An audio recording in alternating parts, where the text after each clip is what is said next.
আরে আমারে কোন জায়গায় তরবারি লাগাবা? এই তোমরা কি ইমানদার নাই? আলাফি আলাইসা ফিকুম মুসলিমান, তোমাদের ভিতরে আলাইসা ফিকুম মুসলিমুন, তোমাদের ভিতরে একজন কি মুসলমান নাই? আলাইসা ফিকুম মুমিন, তোমাদের মাঝে কি একজন মুমিন নাই? আরে আমারে কোন জায়গায় মারবা? আমারে কোন জায়গায় তরবারি দিবা? এই শরীরের এমন জায়গা নাই যেই জায়গায় রাসূলুল্লাহর চুমা লাগে নাই, যেই জায়গায় নবীর চুমা লাগে নাই, যেই জায়গায় নবীর চুমা লাগে নাই। এই বডির ভিতরে আমার কোনো জায়গা নাই যেখানে হযরত আলী চুমা না দিয়েছে। এই শরীরে এমন জায়গা নাই যেখানে খাতুনে জান্নাত ফাতেমা চুমা না দিয়েছে। রহমতের নবী যেখানে চুমা দেয়, রহমতের নবীর ছোঁয়া যেই জায়গায় লাগে ওইটা জাহান্নামের আগুনে জ্বলে না। কাজে আমার শরীরে পুরা বডির ভিতরে রহমাতুল লিল আলামিনের ছোঁয়া লাগা আছে, রহমতের নবীর দুই ঠোঁটের বরকত লাগা আছে। এই শরীরের কোন জায়গায় তোমরা তরবারি মারবি? এই শরীরের কোন জায়গায় তোমরা তীর মারবা? সামান্য পরিমাণ মায়া লাগে না? সামান্য পরিমাণ নবী পরিবারের প্রতি কি দয়া লাগে না? তিনি বারবার এভাবে কেঁদেছেন, বারবার এভাবে তিনি ডেকেছেন, একজন মানুষও সাড়া দেয় নাই। সম্মানিত হাজিরিন, জালালউদ্দিন সুয়ুতী রাহমাতুল্লাহ আলাইহি বলেছেন, এটাই প্রমাণ করে দিয়েছে ওই কারবালার ময়দানে ওই 22,000-এর কাফেলা একজনেরও ঈমান ছিল না, সবগুলো সেদিন বেঈমান হয়ে গেছে। আওয়াজ করে বল আল্লাহু আকবার। দুনিয়া না আমার, এজন্য ইমাম আহমদ ইবনে হাম্বল বলেন, আরে আমার হুসাইনও কম দামি নয়, জোরে কর সুবহানাল্লাহ। এজন্য হুজুর বলেন যে হুসাইনুন সিবতুম মিনাল আসবাব, হুসাইন আমার নারীদের সেরা নাতি, নাতিদের সেরা নাতি। এ খবরদার পৃথিবীর মানুষ, ওয়ালা সিলমুল লিমান সালামতুম ওয়া হারবুল লিমান হারাবতুম। এদের সাথে যারা ভালো আচরণ করলো আমি রাসূলুল্লাহ তাদের সাথে ভালো আচরণ দেখালাম, আর এদের সাথে যারা দুশমনি করলো তারা আমার সাথে দুশমনি করলো। এদের সাথে যারা দুশমনি করবে আমি রাসূল তাদের বিরুদ্ধে দুশমনি করব। জবান খুলে কর নাউজুবিল্লাহ। আপনি বুঝতেই পেরেছেন ভাই, আমার নবীর কি প্রেম, আমার নবীর কি মহব্বত আর কি ভালোবাসা। কারবালার ময়দানে যাদের রক্তপাতে রঞ্জিত করেছো তারা রাসূলুল্লাহর কলিজার টুকরা। উনি বারবার বলেছেন, আরে আমারে কোন জায়গায় তরবারি লাগাবা? এই তোমরা কি ইমানদার নাই? আলাফি আলাইসা ফিকুম মুসলিমান, তোমাদের ভিতরে আলাইসা ফিকুম মুসলিমুন, তোমাদের ভিতরে একজন কি মুসলমান নাই? আলাইসা ফিকুম মুমিন, তোমাদের মাঝে কি একজন মুমিন নাই? আরে আমারে কোন জায়গায় মারবা? আমারে কোন জায়গায় তরবারি দিবা? এই শরীরের এমন জায়গা নাই যেই জায়গায় রাসূলুল্লাহর চুমা লাগে নাই, যেই জায়গায় নবীর চুমা লাগে নাই, যেই জায়গায় নবীর চুমা লাগে নাই। এই বডির ভিতরে আমার কোনো জায়গা নাই যেখানে হযরত আলী চুমা না দিয়েছে। এই শরীরে এমন জায়গা নাই যেখানে খাতুনে জান্নাত ফাতেমা চুমা না দিয়েছে। রহমতের নবী যেখানে চুমা দেয়, রহমতের নবীর ছোঁয়া যেই জায়গায় লাগে ওইটা জাহান্নামের আগুনে জ্বলে না। কাজে আমার শরীরে পুরা বডির ভিতরে রহমাতুল লিল আলামিনের ছোঁয়া লাগা আছে, রহমতের নবীর দুই ঠোঁটের বরকত লাগা আছে। এই শরীরের কোন জায়গায় তোমরা তরবারি মারবি? এই শরীরের কোন জায়গায় তোমরা তীর মারবা? সামান্য পরিমাণ মায়া লাগে না? সামান্য পরিমাণ নবী পরিবারের প্রতি কি দয়া লাগে না? তিনি বারবার এভাবে কেঁদেছেন, বারবার এভাবে তিনি ডেকেছেন, একজন মানুষও সাড়া দেয় নাই। সম্মানিত হাজিরিন, জালালউদ্দিন সুয়ুতী রাহমাতুল্লাহ আলাইহি বলেছেন, এটাই প্রমাণ করে দিয়েছে ওই কারবালার ময়দানে একজনেরও ঈমান ছিল না, সবগুলো সেদিন বেঈমান হয়ে গেছে। আওয়াজ করে বল আল্লাহু আকবার। এজন্য ইমাম আহমদ ইবনে হাম্বল, অভিভাবক আমি আমার আলীকে তার জন্য অভিভাবক বানায়া দিলাম। সুবহানাল্লাহ। আমি যার মাওলা আমার আলী তার মাওলা। নবী আমার এমন জ্ঞান হযরত আলীকে দিয়েছেন, নবী আমার বলেছেন, ও আল্লাহর বান্দাগণ, আনা মাদিনাতুল ইলমি ওয়া আলিয়ুন বাবুহা। আল্লাহর হাবিব পাক বলেছেন, আমি হলাম এলেমের শহর, আমার এই এলেমের শহরে ঢোকার জন্য একটা দরজা দরকার, আর এই দরজাটাই হলো আমার আলী। সুবহানাল্লাহ। ও ভাইয়ের আমার, এত দাম আমার নবী দিয়েছেন।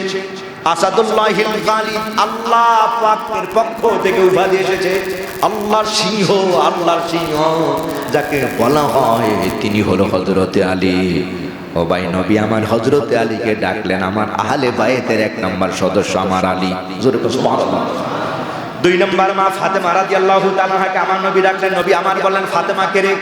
আন সাইদ খুদরি রাদিয়াল্লাহু তাআলা আনহু قال رسول الله صلى الله عليه وسلم فاطمه بدعه مني من اذاها فقد اذاني من اذاها فقد اذاني وفي روايه من اغضبها فقد اغضبني رواه مسلم او كما قال عليه السلام। জবানটা খুলে আওয়াজ করে বলে আল্লাহু আকবার।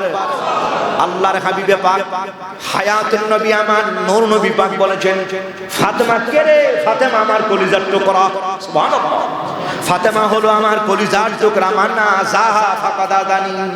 যেদিন হযরত আলীর হাতে আমার নবী মা ফাতেমাকে উঠাইয়া দেন, বিয়ের জন্য বহু সাহাবীরাই প্রস্তাব দিয়েছেন, কারো কোনো আওয়াজ নাই। আমার নবী কারোটাকে কোনো সাড়াও দেয় নাই। সবাই প্রস্তাব দিয়েছেন, রাজার ছেলেরা প্রস্তাব দিয়েছেন, মন্ত্রীর ছেলেরা প্রস্তাব দিয়েছেন, মক্কা মদিনা আরবের ধনী ধনী লোকেরা প্রস্তাব দিয়েছেন। আমার নবী কারোটাকে কোনো সাড়া দেন নাই। হযরতে আলী মন বেজার করে এই পথ দিয়া যায়। আবু বকর ডেকে আলী, এই আলী, এই দাঁড়াও। হযরতে আবু বকর ডাকলেন, আলী দাঁড়ালেন, আর কানের কাছে জড়িয়ে ধরে বললেন ভাইরে খবর পাও নাই? ফাতেমার বিয়ের জন্য রাজার ছেলেরা প্রস্তাব দিয়েছেন, ফাতেমার বিয়ের জন্য জমিদারের ছেলেরা প্রস্তাব দিয়েছেন, বহু সাহাবীরা প্রস্তাব দিয়েছেন। ফাতেমা হলো সাইয়্যিদা নিসাই আহলিল জান্নাহ। নবী আমার বলেছেন ফাতেমা সাইয়্যিদাতুন নিসাই আহলিল জান্নাহ। জান্নাতে যত রমণীরা জান্নাতি হবে, যত মহিলারা জান্নাতি হবে, সব মহিলাদের জান্নাতি সরদার তিনি হলো ফাতেমা।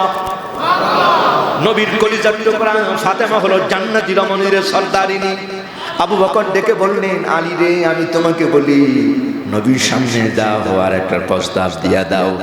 হযরত আলী আবু বকরকে জড়িয়ে ধরে চোখের পানি ছেড়ে কাঁদে আর বলে আবু বকর আপনি তো জানেন এই মদিনা আমার টাকা নাই। আরে আমার কোনো টাকাও নাই, আমার কোনো ঘর নাই, আমার বাড়িও নাই। মদিনা নবীর দরবারে এসেছি, আমার নবী আমার এক জায়গায় থাকার জায়গা দিয়েছেন। খাবার আসলে খাবার খাই, না আসলে না খাইয়া ঘুমাই। কোথায় আমি আলী ঠিকানা নাই। আর ফাতেমা হলো আমার নবীর কলিজার টুকরা, আমার নবীর দুলালি। আরে আলীর এই সাহস, হযরত আলী নবীর সামনে গেল, ফাতেমার কথাটা কেমনে বলি? না না এই সাহস আমার নাই। মদিনায় হযরত আলী আসলে হযরত ওমরের সাথে দেখা হয়। ওমর জড়িয়ে ধরে কান্দে আর কয় ভাই আলী, রাজার ছেলেদের প্রস্তাবে আমার নবী কোনো কথা বলে নাই, জমিদারের ছেলেদের প্রস্তাবে আমার নবী সাড়া দেয় নাই। হযরত ওমর আলীকে বলতেছে ভাই রে আলী, আমি তোমাকে বলবার চাই আমার নবী মনে হয় একটা প্রস্তাবের অপেক্ষায় আছেন।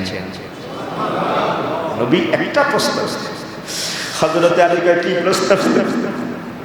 হযরত ওমর আলীর জড়িয়ে ধরে হযরত ওমর কই ভাই রে ভাই, আমার মন বলে আল্লাহর হাবিবে পাক একজনের প্রস্তাবের জন্য আমার নবী মনে হয় অপেক্ষায়।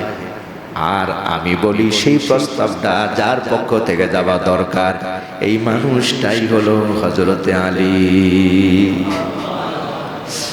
হযরত আলী বলে না না ভাই, ওমরে পাওয়ার আমার নাই, এই মর্যাদা আমার নাই। নবীর কাছে আমি ফাতেমার ব্যাপারে প্রস্তাব দিই, আল্লাহর কসম আমি যদি প্রস্তাব দেই আর যদি নাকচ করে দেয়, চিরচিরের জন্য আমি নবীর দরবার থেকে মাহরুম হয়ে যাব।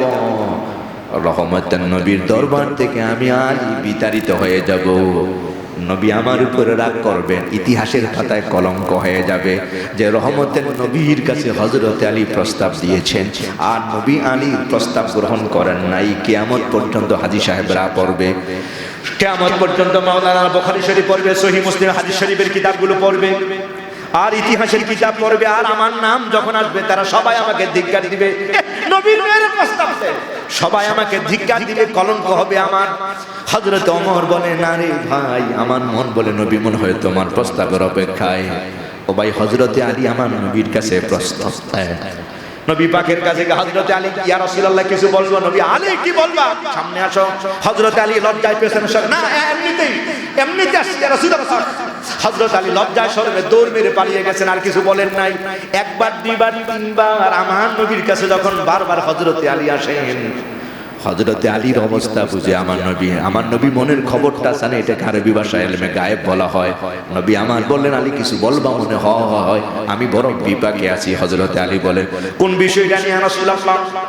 নবী আমার বললেন, ও আলী, তুমি কি জানো না আমার মেয়ে ফাতেমাকে বিয়ে দিব, আর সেই জন্য বহু রাজা বাদশার ছেলেদের প্রস্তাব, অনেকের প্রস্তাব, এই সাহাবী ও মুক্তাবি আউস কাজরাতের লোকেদের প্রস্তাব, মক্কার লোকেরা প্রস্তাব দিয়েছে, আনসাররা প্রস্তাব দিয়েছে, মুহাজিররাও প্রস্তাব দিয়েছে, ও অনেকে প্রস্তাব দিতেছে, আর অনেকে প্রস্তাব দিবে, অনেকের প্রস্তাব আসতেছে। হযরতে আলী কয়, এই তো সুযোগ যায়, এই সুযোগে আমি কথাটা বলে ফেলি।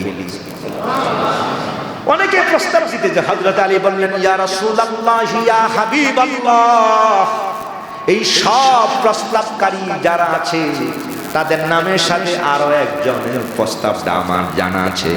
হযরতে আলী বললেন, ইয়া রাসূলুল্লাহ, এই সব প্রস্তাবকারীদের কাতারে আরেকজন আছে, তার নাম হযরতে আলী। এই কথাটা বলে হযরত আলী একটা দৌড়। নবী আমার মুস্কি মুস্কি হাসে, আরে আলী দাঁড়াও দাঁড়াও। হযরত আলী দৌড় মেরেছে, আমার নবীও দৌড়ায়া আমার নবী ঘরে যায়। ঘরে দেখা ফাতেমা, এ মা ফাতেমা, ফাতেমা,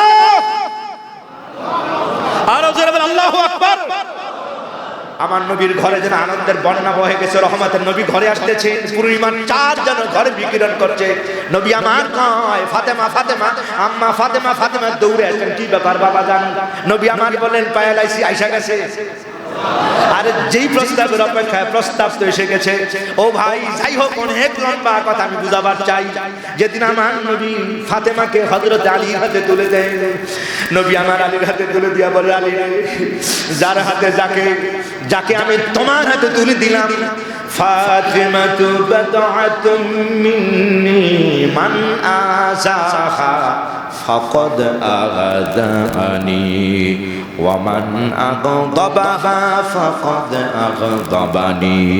নবী আমার বলেছেন, ও আলী, আমি যারে তোমার হাতে তুলে দিলাম সাধারণ কেউ নয়, শুধু তোমার স্ত্রী হিসাবে নয়, একজন মেয়ে হিসাবে নয়, একজন কন্যা হিসাবেও নয়। শুনে করে হযরতে আলী, আমি তোমার হাতে তুলে দিলাম বাদাতুম মিন্নি, আমি রাসূলুল্লাহর কলিজার টুকরা হলো আমার ফাতেমা।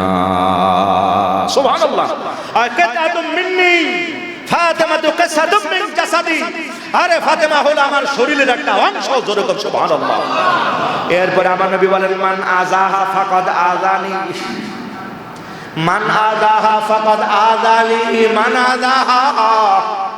নবী আমার বলল, যে আমার ফাতেমার কষ্ট দিয়েছে, সে ফাতেমার নবীত মোবারক এখানে এইভাবে রাখেন, আমার হোসাইন যতক্ষণ স্বেচ্ছায় না নামবে তার আগ পর্যন্ত আপনি নামাবেন না। নবীও ভালোবাসা দেখাইছেন। সুবহানাল্লাহ। নেমাল ফারাসে হাজা, নেমাল ফারাসে হাজা। হযরতে ওমর ঘর থেকে বের হয়েছেন, মদিনাতে যাবেন। সুবহানাল্লাহ। এই ফাঁকে দিয়ে হযরত ইমাম হাসান হোসেন দৌড়ায়া নবী পাকের বাড়িতে আসতেন। ইমাম হুসাইন আমার নবীকে দেখতেছেন, নবী আমার মদিনার মসজিদের আঙিনায় আছে।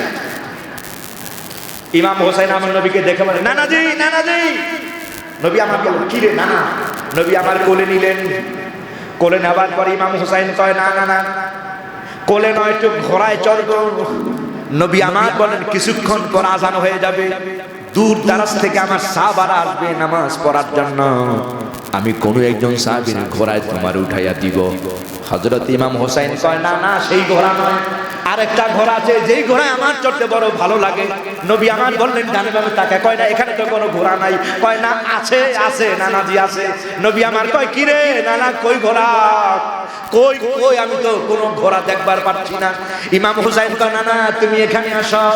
আমার নবীর এবার আপনি এবার দুই হাত দেন, সামনে দুই হাতটা বাড়াইয়া দেন। এবার আমার নবী দুই হাঁটু গেড়ে দেয়, আর আমার নবী দুই হাত সামনে বাড়াইয়া দেয়। ইমাম হোসেন পেছন থেকে দৌড়াইয়া লাফ মেরে আমার নবীর কাঁধে পিঠে উঠে যায়। এবার এটা নবীর দুই কান ধরে এভাবে কয়, না না, আমি ডান কান দিলে আপনি ডানে ঘুরবেন, বাম কান টান দিলে আপনি বামে ঘুরবেন। ও ভাই, যেই নবীরে ইমানের সাথে দেখলে দোজখ হারাম হয়ে যায়, কুল খায় না। যেই নবীর প্রেমে আল্লাহ পাক বানিয়ে দিয়েছেন, সেই নবীর পিঠে উঠে কয়, এটা হলো আমার সবচেয়ে বড় দামি ঘোড়া। আমার নবী ইমাম হোসাইনের ঘোড়ায় একবার ডানে নেয়, আবার আমার নবী বামে নেয়। ও ভাই, নবী দীর্ঘ সময় ইমাম হোসাইনকে আমার নবীর পিঠ মোবারক উঠে তিনি ঘোড়ার মতো চড়াইয়া দেয়। এই ফাঁক দিয়ে হযরত ওমর তিনিও মসজিদায়, হযরত ওমর আয়েশা মুস্কি মুস্কি হাসেন। সুবহানাল্লাহ। হযরত ওমর সহিহ হাদিস শরীফ আছে, হযরত ওমর মুসলিম শরীফের আছে। হযরত ওমর বলল, নেমাল ফারসি তাহাতাহুমা, নেমাল ফারসি তাহাতাহুমা। হাসানও আছে, হুসাইনও আছে, অন্য রাওয়ায়াত আছে নেমাল ফারসি হাযা। হযরতে ওমর তিনি বলতেছেন, আহা কত দামি ঘোড়া, নীল আকাশের নিচে জমিনের উপরে এর চেয়ে দামি ঘোড়া আর হয় না। জবান খুলে বল আল্লাহু আকবার। আল্লাহর হাবিবে পাক হযরত ওমরের আওয়াজটা শুনে আমার নবী ওমরের দিকে এভাবে তাকায় আর বলে, ওমর ও ওমর, শুধু ঘোড়াটাই দেখলা দামি, ঘোড়াটার উপরে, ঘোড়ার উপরে সুবহানাল্লাহ, লা ইলাহা, শুধু ঘোড়াটাই নয়, ঘোড়ার উপরে যেই মানুষটি বসে আছে ওমর, এই মানুষটিও কম দামি নয়। এই জন্য হযরত ইমাম হোসাইন কয় না, নবীর সাথে কথা খালি কাটাকাটি। কয় কি ব্যাপার এত কাটাকাটি করে? কয় কেন? আমি একটা হিসাব করে দেখছি, নানা কন্ত দেখি আপনি দামি না আমি দামি। নবী আমার কয় মানে এটা আমার কয় না আপনি কম। নবী কয় কেন তুমি কম? আচ্ছা কম দেখি আপনাকে বুঝাইতাছি, আমি সবচেয়ে বেশি দামি, আমি আপনার থেকে দামি। সুবহানাল্লাহ, ছোট্ট মানুষ। নবী আমার কয় কেমনে? আচ্ছা আপনি কোন তো, আপনার দাদার নাম কি? আপনার দাদা আপনার বাবার নাম কি? নবী আমার কয় আমার বাবার নাম হলো আব্দুল্লাহ। এবার হযরতে হোসাইন কয় না, আপনার বাবার নাম আব্দুল্লাহ। আপনার বাবার আল্লাহ কি কিছু উপাধি দিছিনি? কয় না। আপনি কি জানেননি আমার বাবার নাম কি? নবী আমার কয় বলো। আমার বাবার নাম হলো হযরত আলী, যাকে আমার আল্লাহ কয় আসাদুল্লাহ। জবান খুলে কয় সুবহানাল্লাহ।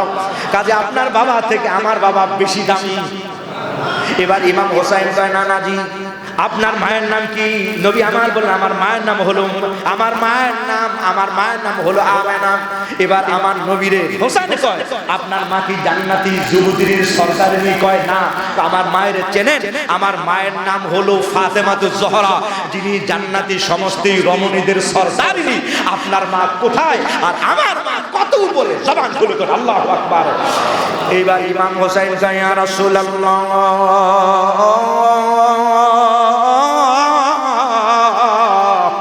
আপনার নানার নাম কি? নবী আমার নানার নাম হলো আব্দুল ওয়াহাব। এইবার ইমাম হোসাইন আপনার নানার কি আল্লাহ নবী বানাইছে? কয় না বানাই নাই। আপনার নানার কি আল্লাহ আসমানে কোরআন দিছে? কয় না দেয় নাই। ইমাম হোসাইন কয় নানাজি আমার নানা হলো আখিরি জামানার পয়গাম্বর। আমার নানারে আল্লাহ কয় রহমাতাল লিল আলামিন। আমার নানার উপরে আল্লাহ কোরআন নাযিল করে দিয়েছেন। এইবার কন্ত নানা আপনার নানা বেশি দামি নাকি আমার নানা দামি? ও ভাই, এই জন্য নবী আমার বললেন ওমর নেমাল ফারসে হাজা। শুধু নেমাল ফারাস নয়, নেমাল ফারসে হাজা, মানে যিনি ঘোড়ার উপরে আরোহণকারী তাকে ফারাস বলা হয়।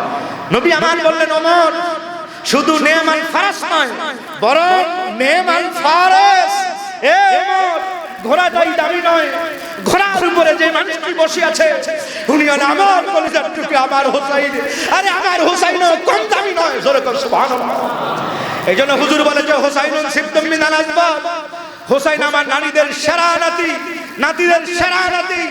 এ খবরদার পৃথিবীর মানুষ, মালা সিলমুল লিমান সালামতুম ওয়া হারবুল লিমান হারাবতুম। এদের সাথে যারা ভালো আচরণ করলো আমি রাসূলুল্লাহ তাদের সাথে ভালো আচরণ দেখালাম, আর এদের সাথে যারা দুশমনি করলো তারা আমার সাথে দুশমনি করলো। এদের সাথে যারা দুশমনি করবে আমি রাসূল তাদের বিরুদ্ধে দুশমনি করব। জবান খুলে কর নাউজুবিল্লাহ। আপনি বুঝতেই পেরেছেন ভাই আমার নবীর কি প্রেম, আমার নবীর কি মহব্বত আর কি ভালোবাসা। কারবালার ময়দানে যাদের রক্তপাতে রঞ্জিত করেছো তারা রাসূলুল্লাহর কলিজার টুকরা। উনি বারবার বলেছেন আরে আমারে কোন জায়গায় তরবারি লাগাবে? এই তোমরা কি ইমানদার নাই? আলাফি আলাইসা ফিকুম মুসলিমান, তোমাদের ভিতরে আলাইসা ফিকুম মুসলিমুন, তোমাদের ভিতরে একজন কি মুসলমান নাই? আলাইসা ফিকুম মুমিন, তোমাদের মাঝে কি একজন মুমিন নাই? আরে আমারে কোন জায়গায় মারবা, আমারে কোন জায়গায় তরবারি দিবা? এই শরীরের এমন জায়গা নাই যেই জায়গায় রাসূলুল্লাহর চুমা লাগে নাই, যেই জায়গায় নবীর চুমা লাগে নাই, যেই জায়গায় নবীর চুমা লাগে নাই। এই বডির ভিতরে এমন কোন জায়গা নাই যেখানে হযরত আলী চুমা না দিয়েছে। এই শরীরে এমন জায়গা নাই যেখানে খাতুনে জান্নাত ফাতেমা চুমা না দিয়েছে। রহমতের নবী যেখানে চুমা দেয়, রহমতের নবীর ছোঁয়া সেই জায়গায় লাগে, ওইটা জাহান্নামের আগুনে জ্বলে না। কাজে আমার শরীরে পুরা বডির ভিতরে রহমাতুল লিল আলামিনের ছোঁয়া লাগা আছে, রহমতের নবীর দুই ঠোঁটের বরকত লাগা আছে। এই শরীরের কোন জায়গায় তোমরা তরবারি মারবি, এই শরীরের কোন জায়গায় তোমরা তীর মারবা, সামান্য পরিমাণ মায়া লাগে না? সামান্য পরিমাণ নবী পরিবারের প্রতি কি দয়া লাগে না? তিনি বারবার এভাবে কেঁদেছেন, বারবার এভাবে তিনি ডেকেছেন, একজন মানুষও সাড়া দেয় নাই। সম্মানিত হাজিরিন, জালালউদ্দিন সুয়ুতী রাহমাতুল্লাহ আলাইহি বলেছেন, এটাই প্রমাণ করে দিয়েছে একজনেরও ঈমান ছিল না, সবগুলো সেদিন বেঈমান হয়ে গেছে। আওয়াজ করে বল আল্লাহু আকবার। এইজন্য ইমাম আহমদ ইবনে হাম্বল বলেন, ইয়াজিদ দুষ্ট কাফের, উবাইদুল্লাহ বিন জিয়াদ কাফের, আর সে নিঃসন্দেহে কাফের, তার কাফের হওয়ার কোনো দলিল লাগবে না। নবীর কলিজার টুকরাকে যখন আঘাতের চিন্তা করেছে তখনই সে কাফের হয়ে গেছে। বাকি ইমাম সাহেবরা বলেছেন সে কাফের, ইমাম আজম বলেছেন ফাসিক এবং লম্পট এবং লানাতুল্লাহ, আল্লাহ লানাত তার উপরে। জোরে করে নাউজুবিল্লাহ। সম্মানিত হাজিরিন, কারবালার ময়দানে সেদিন দুটি ভাগ হয়ে গেছে, হুসাইনি কাফেলা আর ইজিদি কাফেলা। সম্মানিত হাজিরিন, নির্মমভাবে আমার নবী পরিবারের উপর কলিজার টুকরাকে তারা আঘাত করেছে। এই সেই মাস শাহরে মুহররম, যেই মাস আসলে বারবার আমাদেরকে কারবালার কথাটা স্মরণ করিয়ে দিয়েছে। নবী পরিবারের কলিজার টুকরাদের শহীদের খবর বলে দেয়। সম্মানিত হাজিরিন, নবী পাক বলেছেন, এদেরকে যদি ভালোবাসো আমাকে তুমি ভালোবাসো না, এদের ভালোবাসা হলো আমাকে ভালোবাসা। কাজে নবীর ভালোবাসার মানদণ্ডটাই হলো ইমাম হোসাইন হাসানকে ভালোবাসা। এদেরকে আমরা ভালোবাসবো। সম্মানিত হাজিরিন, দুইটি রোজা আমরা রাখবো, 9 তারিখ এবং 10 তারিখ। মুহররমের রোজা হলো রমজানের পর সবচেয়ে বেশি দামি রোজা হলো শাহরে মুহররমের রোজা। রাসূল কারীম সরকারে দোয়া বলেছেন, যে ব্যক্তি মুহররম মাসে রোজা রাখবে, আইনি আহতাসিবু আলাল্লাহি আইয়ুকাফিরা সানাতাল মাজিয়া, যে ব্যক্তি মুহররমের রোজা রাখবে আল্লাহ পাক তার পূর্বের 1 বছরের গুনাহ মাফ করে দিবে। জোরে কোন সুবহানাল্লাহ। সম্মানিত হাজিরিন, তো মুহররমের রোজা দুইটি রাখতে হয়, যেহেতু ইহুদি সম্প্রদায় রাখতে এই রোজাটা।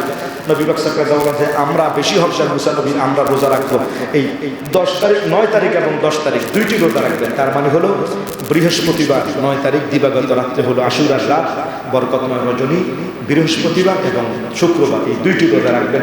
9 এবং 10 তারিখের রোজা রাখবেন, কমপক্ষে 1 বছরের গুনাহ মাফ। যেরকম সুবহানাল্লাহ। মহিলাদেরকে বাড়িতে বলে দিবেন 9 তারিখ সৌদি প্রতি বছর আমরা যেইভাবে নবী প্রেমের ভালোবাসার জীবিত একটি আশুরা পালন করি, এই বছর একটু হলো সংযুক্ত আকারে হলো আমাদের আশুরাটা পালন করা ইমানি দায়িত্ব। কথা কন না, ঠিক না ঠিক ভাই? জোরাজোরি করবো না। অনেক টাকা দিয়েছেন 4th তলার কাজের জন্য, রড সিমেন্টের জন্য, জানালার জন্য।